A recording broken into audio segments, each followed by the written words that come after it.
So it looks like Gavin Newsom is catching heat from all directions over his mishandling of the California wildfire crisis and the LA ICE protests. From Mel Gibson to Bill Maher, critics across the spectrum seem to agree Newsom is too sluggish, too self-absorbed, and increasingly viewed as unfit to lead. But no one hit harder than Joe Rogan when asked to weigh in. Rogan, see what's going on obviously you've seen what's going on in California, but the governor gave this creepy fucking speech where he was talking about speculators coming in and talking about what to do with the land of all these homes that have been burnt down while it's still only 6% contained. And he did this little dance like, I've been talking with these, with the governor of Hawaii about what to do. We got some ideas. A speculator, we're gonna have some meetings. Like, he's really? This rant came at a time when California was literally burning. And what did Gavin Newsom do? Practically nothing. Homes, businesses, entire neighborhoods were at risk. Yet instead of focusing on protecting the very people who voted him into power, Newsom was busy courting speculators to make a quick buck. The backlash was swift and fierce, but he didn't flinch. That's when Joe Rogan stepped in and delivered a verbal takedown that absolutely scorched Newsom's credibility. Now, here's the clip of Newsom talking about speculators while Los Angeles was in chaos.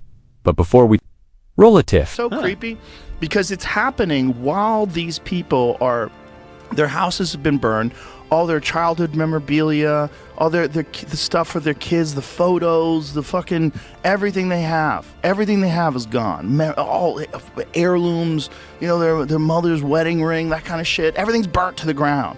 And this guy's like standing in front of all this stuff, and he's got a smile on his face, and he's talking about land use. The development plans. Watch this. Play this. I was just talking to Josh Green, the governor of down in Hawaii, who had some ideas around some land use concerns he has around speculators coming in, buying up properties, and the like. So we're already working with our legal teams to move those things forward, and we'll be presenting those in a matter of days, not just weeks.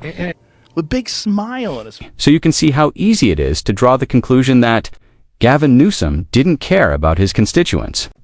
I mean, who smiles while the homes and businesses of the very people who voted for him are going up in flames? Even if you're working behind the scenes, grinning in front of the camera while your state burns doesn't exactly scream leadership hit. Screams indifference. Optics matter. And in moments of crisis, they matter even more. Californians didn't need a photo op. They needed a governor who looked and acted like he genuinely cared. But instead, they got smirks and silence. That's the real problem. Leadership isn't just about policy. It's about presence. And Newsom's presence. The little wiggle he does with his shoulders. Speculator, watch this. Talking to Josh. Look at this. Look at this little wiggle. It's excited about the possibilities of speculators coming in. And he's saying we're move forward.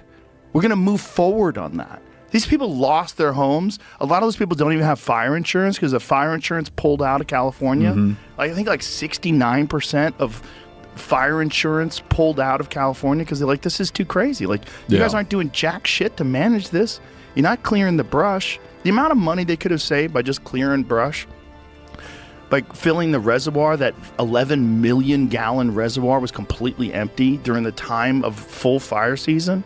Like, why didn't you fix that? Yeah. Like, it's all insanely mismanaged. And then this guy is on television talking about, real excited about that. Doing a dance in front of the burned down home that people used to sleep in. You can see the visible anger on Rogan's face. He wasn't just ranting for effect. He was genuinely furious. And here's where it gets even more shocking. Do you know why the water reservoir was bone dry during the fire crisis? Because a massive portion of that water had been diverted to grow almonds. Yes, you heard that right, almonds. Now, don't get me wrong, almonds are a big part of California's agricultural economy. But at what cost? Are we seriously putting nuts above neighborhoods? Lives were at stake, homes were burning, and instead of prioritizing emergency reserves and firefighting resources, we were flooding almond orchards. It's absurd. It's negligence disguised as economic strategy.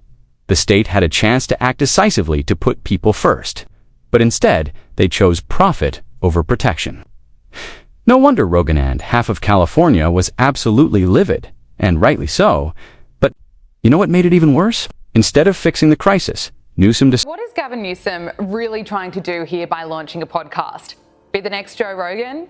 Well, that's not going to work because the world's most successful podcaster has absolutely slammed Gavin Newsom for this, posting on X, "If the ick was a podcast." What an endorsement. Also, journalist Michael Schellenberger has taken aim at Gavin Newsom on X, saying you cut fire prevention, LA burned. You spent $24 billion on homelessness, it rose by 40%. You reduced penalties for violent crime. It's 31% higher in California than in the US as a whole. And instead of taking responsibility, you're trying to become an influencer. It's pathetic. Gavin Newsom has one of the worst records of any governor in California's history, full stop. Time and again, he's shown a troubling pattern of prioritizing optics over outcomes, image over impact, whether it's posturing for the cameras or chasing headline-friendly narratives. Newsom seems more obsessed with his personal brand than with the well-being of the people he was elected to serve. His leadership feels hollow-driven, not by principle, but by ego, and now some Democrats are floating his name as a potential presidential candidate. Seriously, that's not ambition, that's delusion. If the party thinks Gavin Newsom is the answer, they're asking the wrong question. I don't believe he can win a national election, and, frankly, I hope he doesn't, because if he somehow gets the nod to lead this country, don't expect competence. Expect chaos wrapped in a designer suit and sold as progress. Although I did get like a bizarre, I did enjoy affecting the election. Oh, dude, imagine. I can imagine. I did enjoy it because I didn't want to. I did not want to get involved in any way, shape, or form. But it got so weird. Yeah, you'd express that publicly in the past. I was like, I don't want to have nothing, and I don't want to have anything to do with it in the future. I didn't want to. I just felt sucked into it. I'm like, like we can't do this again. We can't do it with these same people that fucked us for 4 years, and then they're gonna we're gonna do it differently now. Figures like Gavin Newsom and AOC are exactly why people like Joe Rogan and Elon Musk have distanced themselves from the modern left and shifted toward the center-right. It wasn't some sudden political awakening, it was a reaction to the madness, the relentless wokeness, the virtue signaling, the performative politics. It all became too much. What may have once been a movement rooted in progress and justice has devolved into a circus of contradictions, where outrage matters more than outcomes.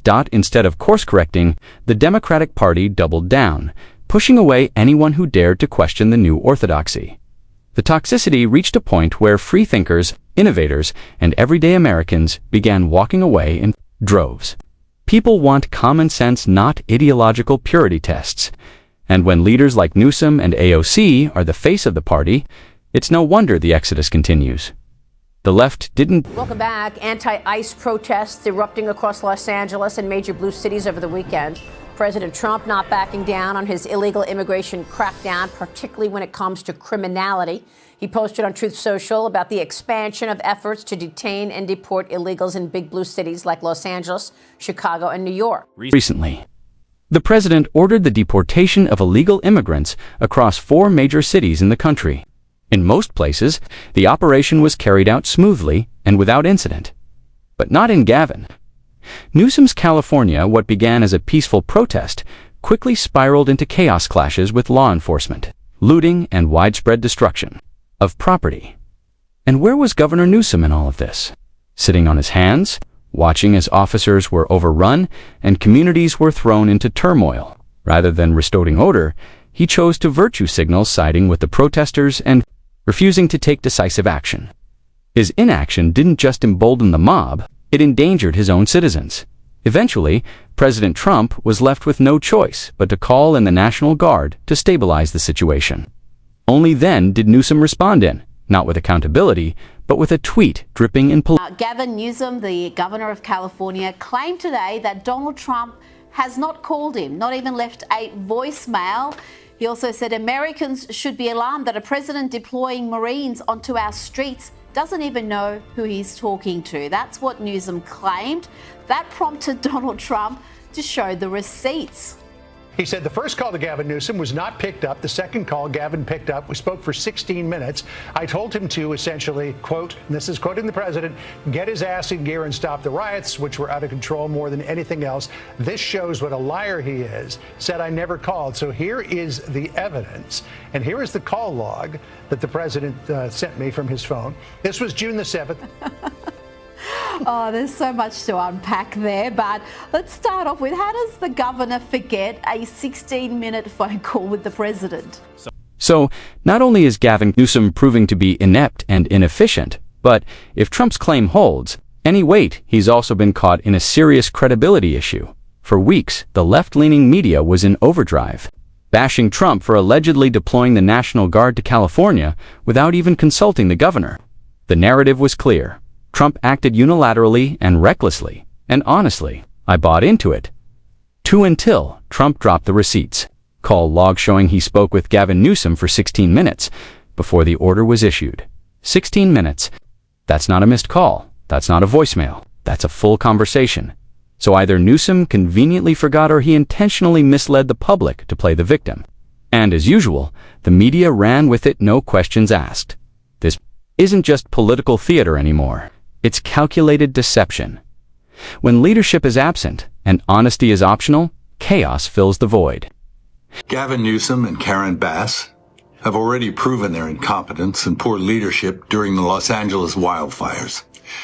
Now, as we experience rampant lawlessness and civil unrest, it's never been more clear they're unable to respond effectively and responsibly during calamity. And I ask my fellow Angelenos, why are Gavin Newsom and Karen Bass still in office? How much more of their destructive decision-making masquerading as leadership are we going to tolerate? It's time to take back our community and our state and put the power and the privilege in the hands of competent leaders whose goals are to protect us and the way of life this nation was founded upon. More and more people are calling for the resignation of Gavin Newsom. Honestly, who can blame them? Californians are exhausted by his endless string of political stunts, hollow rhetoric, and performative leadership. Time and again, he's proven he's not fit to govern a state as large, complex, and vital as California. From his disastrous handling of the wildfire crisis to the housing catastrophe and rising crime, Newsom's leadership has been a in failure, and let's not forget the baffling decision to divert precious water reserves to almond farming while wildfires raged across the state. Almonds over people? That's not just poor judgment, it's a complete abdication of duty. How does someone with such skewed priorities even end up on a presidential shortlist? It's laughable. Californians trusted him with their homes, their safety, and their future, and he's failed them on every front. Resignation isn't just a demand. Anymore, it's a necessity. And as for the presidency, he shouldn't be anywhere near it. Gavin Newsom has failed California, plain and simple. From mismanaging wildfires and siding with rioters, to misleading the public about his conversations with Trump, and prioritizing almonds over human lives, his record speaks for itself. He's more concerned with optics than outcomes, more obsessed with image than impact. The state is crumbling under his watch. And instead of taking responsibility, he deflects, deceives, and doubles down. Calls for his resignation aren't partisan. Noise there a desperate cry for real leadership. And now Democrats want to elevate him to the presidency. If this is the best they've got, America better brace itself, because a Newsom White House would be a national disaster. And on that note, we wrap up today's video.